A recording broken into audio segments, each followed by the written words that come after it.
is a series of short clips running through the operation of the various appliances within the caravan. Sometimes the switches and the operation of the appliances are slightly different from what I'm going to show you now, but the caravans have all got sheets in them which detail the exact location of the switches that are relevant, and by referring to the sheets you can find out where the switches are for the particular caravan that you're in. The first thing we need to do is to turn the battery on in the caravan. Now the battery switch is in different places in different caravans. On this particular caravan it's located in this cupboard here. It's this switch, it's labelled car and van. You push it down to the van position and that will then put the battery on in your caravan. Next to that we have a switch labelled pump. So that needs to be on when you want to draw water. Once you've turned the water pump switch on, water comes out of the taps when you lift the lever. One thing to bear in mind, if you're on battery and you haven't got mains hookup, turn the water pump switch off each time when you've finished with the water. Basically, the water pumps are voltage sensitive, and if the battery voltage starts to drop, the water pump could start running and flatten your battery. In this cupboard you've also got a battery charge switch, which if you're on hookup you need to leave on all the time. That will keep your battery topped up. You've got the isolator switch for the hot water and the isolator switch for the fire. In the caravans, most of the lights have individual switches on them. So that one switches on there, there. The kitchen light in here is a push switch, and some of the lights, particularly the bathrooms, there may be switches on the lights. There's also very often either a switch on the wall or a pull switch. So it may be a two-way switch. So if you try the light and it doesn't work, then you'll need to operate the switch on the wall or the pull switch. Most of the caravans have also got 240 volt lights at the front. This is one of them. The switch on this one, there's a switch on the unit and there's also a switch underneath. Using the 240 volt lights is a good way of actually checking that the site supply is turned on for your mains electrics, because if you try your 240 volt light and it doesn't work, then there's probably the site supply not yet been turned on. When you want to use the hot water, you can use it on either gas or mains.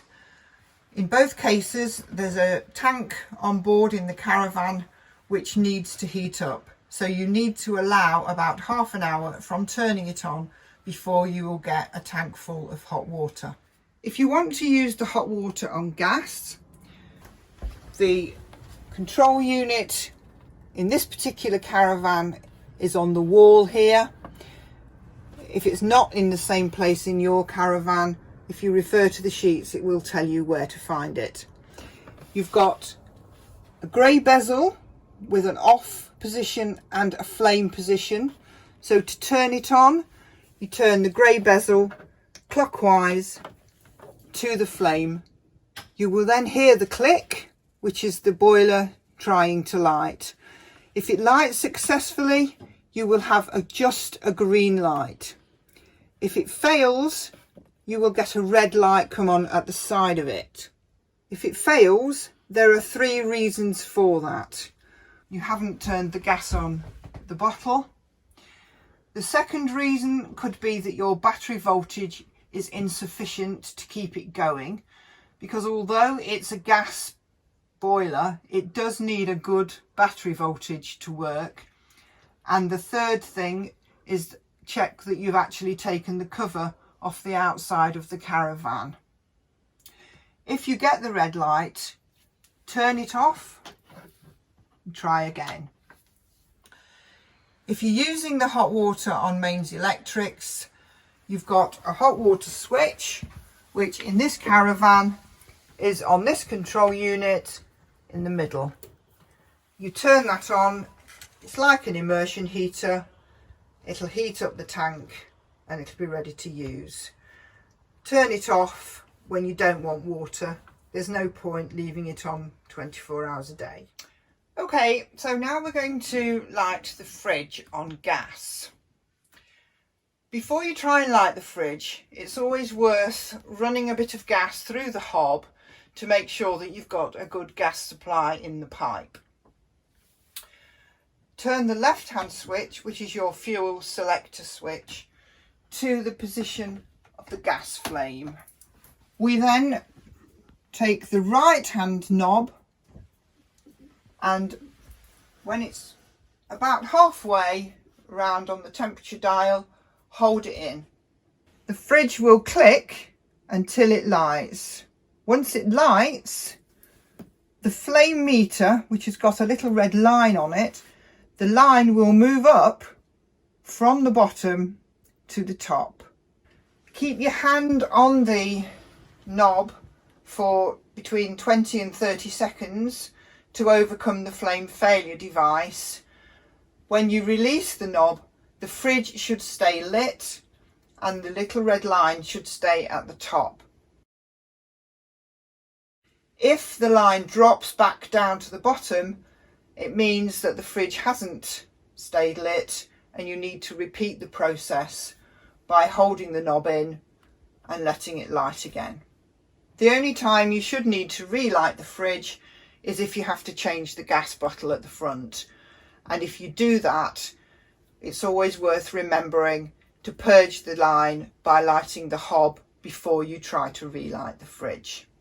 If you want to use the fridge on mains electric, you simply take the fuel selector switch and turn it so that it's pointing at the picture of a little plug.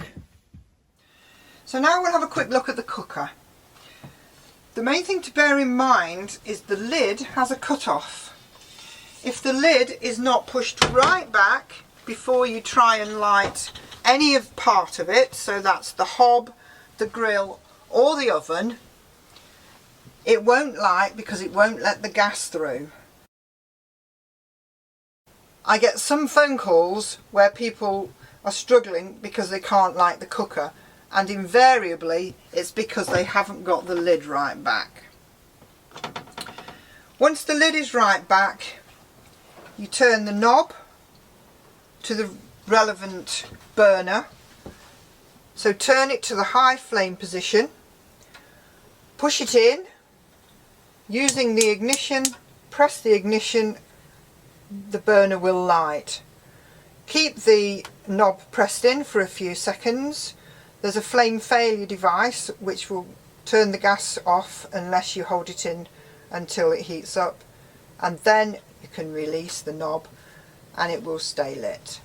That's high, low, off. And one thing to remember is that you need to have the lid of the cooker right back even if you're not using the hob.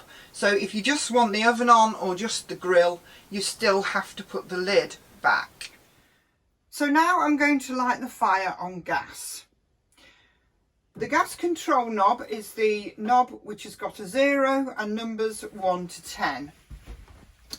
In order to light it, we turn to around about halfway. Push and hold that knob down, and then with the igniter button, press it rapidly a few times. If the fire is lit, when you release the control knob, you'll hear it fire up. Once the fire is lit, there's a viewing hole here, which if you get at exactly the right angle, you can actually see the flame.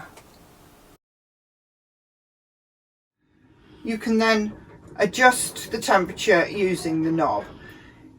When you release the gas control knob, if you don't hear the fire light, then you will just repeat the process.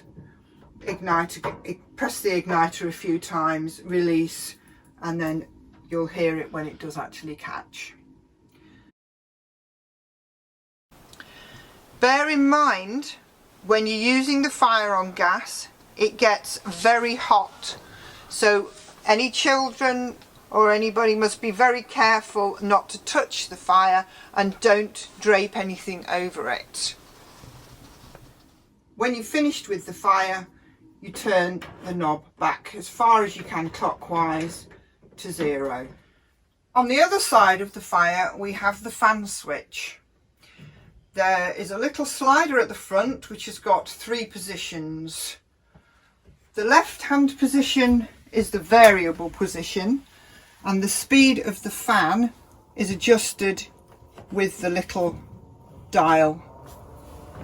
The centre position is off, and the right hand position is automatic. The fan on the fire will work at the speed that the fire wants it to. The fan blows the heat out of the vents which are located around the caravan in various positions. And there's one on this fan at the front. So if you want to run the heating or the fire on mains electric, the first thing you have to do is locate your isolator switch. The first thing you'll need to do is turn that on. We can then focus on the wall control switch. So the wall control switch has got 3 heat settings: 2000, 1000 and 500. So you turn the outer grey bezel to select the power that you want. The inner dial is a thermostat to adjust the temperature that you can have from the fire before it switches off. Now the caravans with the bench seats at the front, like this one, they have a small table at the front on top of the chest of drawers. Take the top handle, pull it forward and flip the table back. In addition to this table, there is also a freestanding table which will be stored away in one of the cupboards in the caravan. To put the legs down, press the bracket towards you, pull the leg. It locates as shown. You repeat that for the other leg. When you're actually folding the table away again, it is important that before you try and close the leg, you release the bracket. Otherwise, it bends the bracket and needs to be replaced.